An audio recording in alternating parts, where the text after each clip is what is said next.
में बैठे मेरे पिता प्रिय बड़े बुजुर्गों, युवा दोस्तों, कार्यकर्ता बंधुओं, आज हम यहाँ सभी भारतीय जनता पार्टी को जिताने के लिए भाई बाबूलाल जी के समर्थन में यहाँ पे सभी एकत्रित हुए हैं। 25 तारीख को भारतीय जनता पार्टी को आपको अधिक से अधिक मतदान यहाँ से जाने के बाद में डालना है। परंतु इस समय आप सबको पता है राजस्थान के अंदर कांग्रेस की सरकार है। कांग्रेस की सरकार ने राजस्थान में किस प्रकार का हाल कर रखा है आप सबको पता है। कानून व्यवस्था नाम की चीज कोई राजस्थान में है नहीं है, क्योंकि अभी आपने बताया इसी क्षेत्र से मैं आगे बढ़ता हूं। 007 गैंग नाम से मैं एक एडवोकेट हूं, मैं सारी घटनाओं को जानता हूं। 007 गैंग नाम से गैंग यहाँ पे है, तो सारी गैंग ये जितने भी लोग हैं उस पर लूटपाट करना, मोटरसाइकिलों से करना, ये सारा यहाँ पे हो रहा है। कौन कर रहा है ये सभी को पता है। कानून व्यवस्था के नाम की कोई चीज नहीं है। अभी अशोक गहलोत ने कल राजस्थान में अपने उदयपुर में रोड शो किया था। अशोक गहलोत कह रहा है कि कन्हैया की घटना को बता के भारतीय जनता पार्टी गुमराह कर रही है। अशोक जी गहलोत, भारतीय जनता पार्टी गुमराह नहीं कर रही है, हम आंखों से देख रहे हैं। आपके शासन के अंदर कानून व्यवस्था इतनी लज्जत थी, हमारे उस भाई को उदयपुर के अंदर बकरे की तरह आप हलाल कर दिया।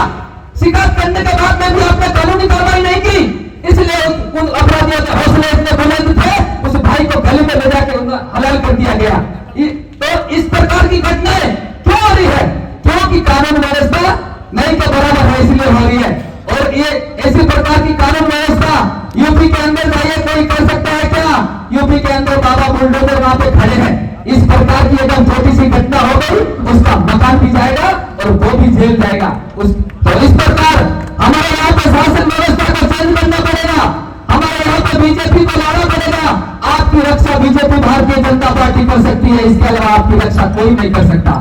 आपने देखा इससे पहले हमारे हिंदुओं के जुलूस निकलते थे, रामनवमी के कार्यक्रम देखे हैं आपने।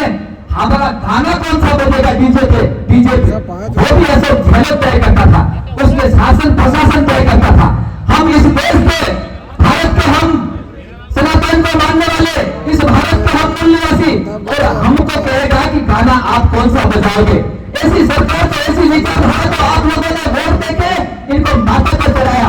आपको सोचना पड़ेगा, अब किसी भी प्रकार से गुमराह होने की आवश्यकता नहीं है। अशोक गहलोत और कांग्रेस पार्टी के इस कांग्रेस ने देश का भट्टा बिठा दिया। आपको पता है देश 1947 में आजाद हुआ।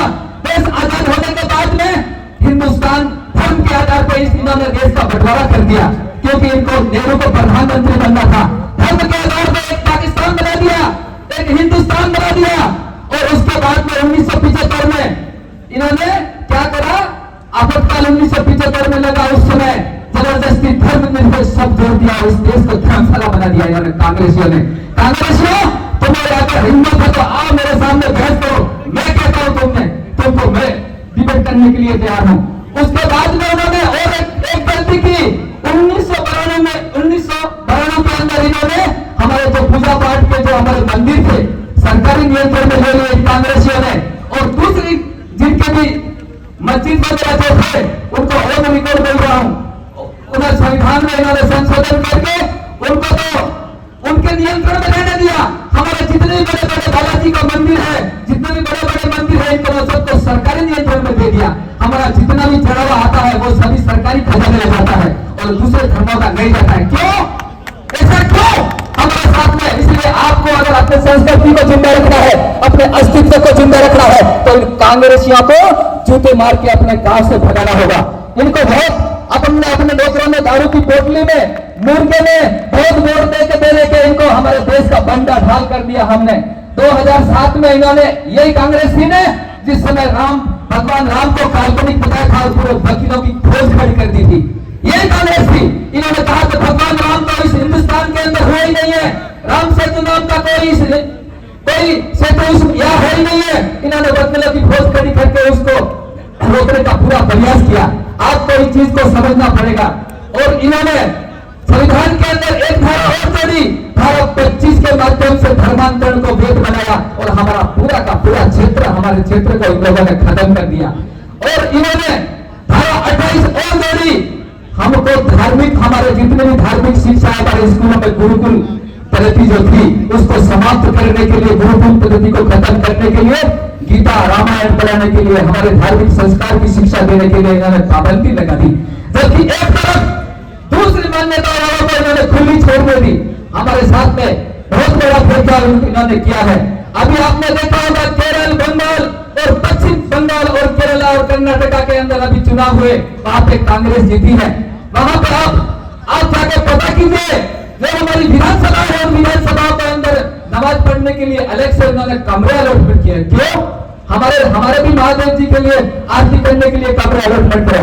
इस प्रकार से इन्होंने बहुत हमारे साथ में अत्याचार किया है। इसके बाद में बीटीपी का आप देखते हो, हमारी बहन द्रौपदी मुर्मू जिस समय राष्ट्रपति बन रही थी, उस समय ये अभी बीटीपी और माओ पार्टी के नाम पर आप आदिवासियों को गुमराह कर रहे हैं। इन्होंने जिस समय इनको वोट देना था उस समय हमारी द्रौपदी मुर्मू को उस समय वोट नहीं दिया।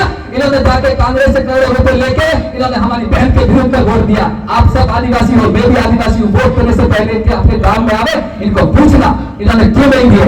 ये दूसरी बात कहते हैं हम SC ST OBC का हम अपने पार्टी लेके आए हैं। कहा SC ST OBC की पार्टी आप लेके आए हो? हमारे देश के प्रधानमंत्री खुद OBC है।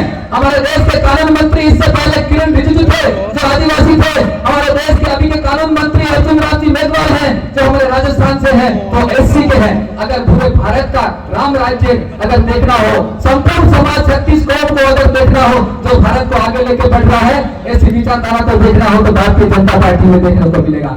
इसी के साथ में अपनी वाणी को विराम दूंगा। जय हिंद, जय भारत। भारतीय जनता पार्टी के पक्ष में अधिक से अधिक मतदान करें।